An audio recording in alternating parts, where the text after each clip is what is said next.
நான் 1/4 கிலோ அரிசி எடுத்திருக்கேன். அது சாதாரணமாக வடிக்கிற அளவுக்கு சாதாரண அரிசி வடிக்கிற அளவுக்கு தண்ணி எடுத்துக்குவோம். அதில் கொஞ்சம் ஆயில் போட்டுக்குவோம். இப்போ தண்ணி நல்லா கொதி வந்துருச்சு. கொதி வந்தோடனே பாஸ்மதி ரைஸ் 1/4 கிலோ எடுத்து 1/2 மணி நேரமாக ஊற வச்சுருக்கேன். இதை இப்போ போட்டுருவோம்.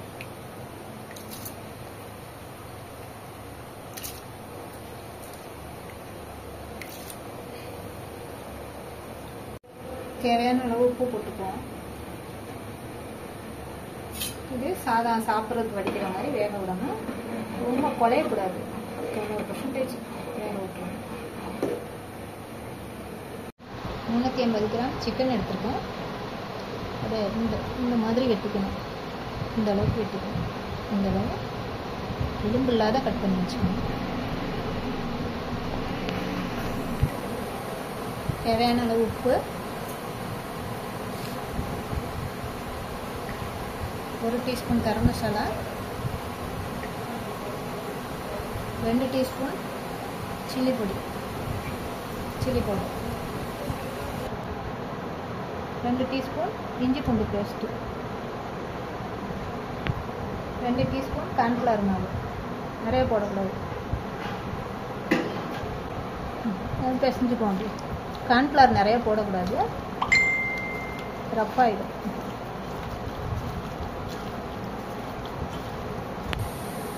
மஞ்சத்தூள் கொஞ்சம். சாதம் வடிச்சிட்டேன். நான் பிரியாணிக்கு சொல்லியிருக்கேன் 3/4 பதம் வந்தோடனே வடிச்சிருங்க அப்படின்னு சொல்லியிருக்கேன். அதே மாதிரி தான் வடிச்சிட்டு சூட்லேயே வச்சிங்கன்னா 1/4 பதம் அதுவே வெந்துடும். சிக்கனை இப்போ இதில் போட்டுக்குவோம். ஆயில் நல்லா காயட்டும்.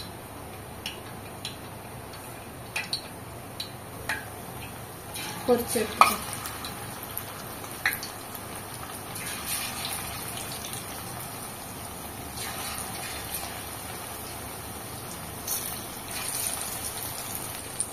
சிக்கன் நல்லா பொரிஞ்சிருச்சு. இப்போ எடுத்துருவோம்.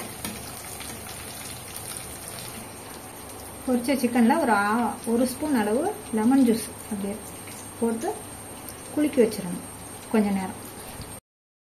சூட்டோட லெமன் ஜூஸ் விட்டு பரட்டி வச்சுட்டு 3 முட்டை இதில் ஆயிலில் உடச்சி வச்சுட்டு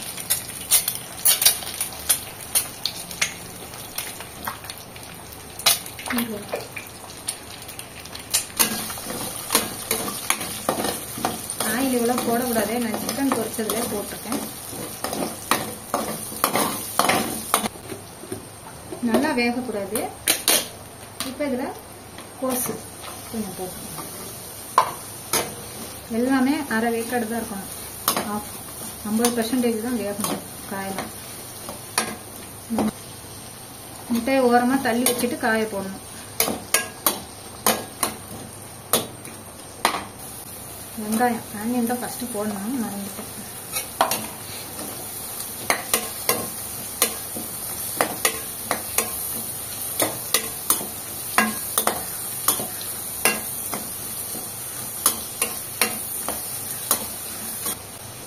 இது கூட கேரட் இருந்தால் போட்டுக்கலாம். நான் குடை மிளகாய் போடுறேன்.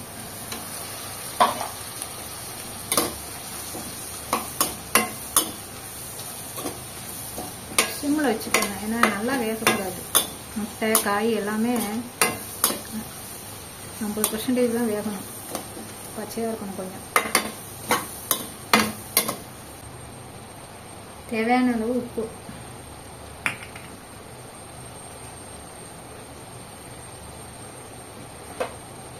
அரை டீஸ்பூன் மிளகாய்த்தூள். காரம் சாப்பிடாதவங்க சில்லி சாஸ் இருந்தால் போட்டுக்கோங்க. Red chilli sauce. மிளகாய்த்தூள் அவாய்ட் பண்ணிட்டு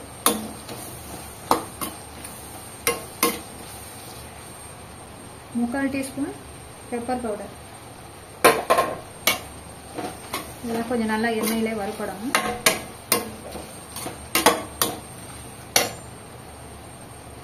ஒரு டீஸ்பூன் கறி மசாலா,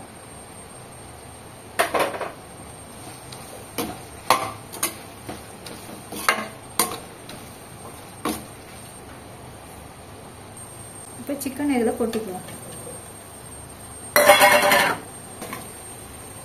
இப்போ இதெல்லாம் கிண்டிட்டு சாதம் சாதம் எப்படின்னா 75 பிரியாணிக்கு வந்து 50% தான் வேக விடணும், வடிச்சிடணும். நான் வந்து ரைஸுக்கு சொல்லி கொடுத்துருக்கேன், பன்னீர் ரைஸ்க்கு 75% வேக விட்டுட்டு வச்சு அந்த சூப்லேயே வந்துடும். அதுக்கப்புறம் இப்போ இதில்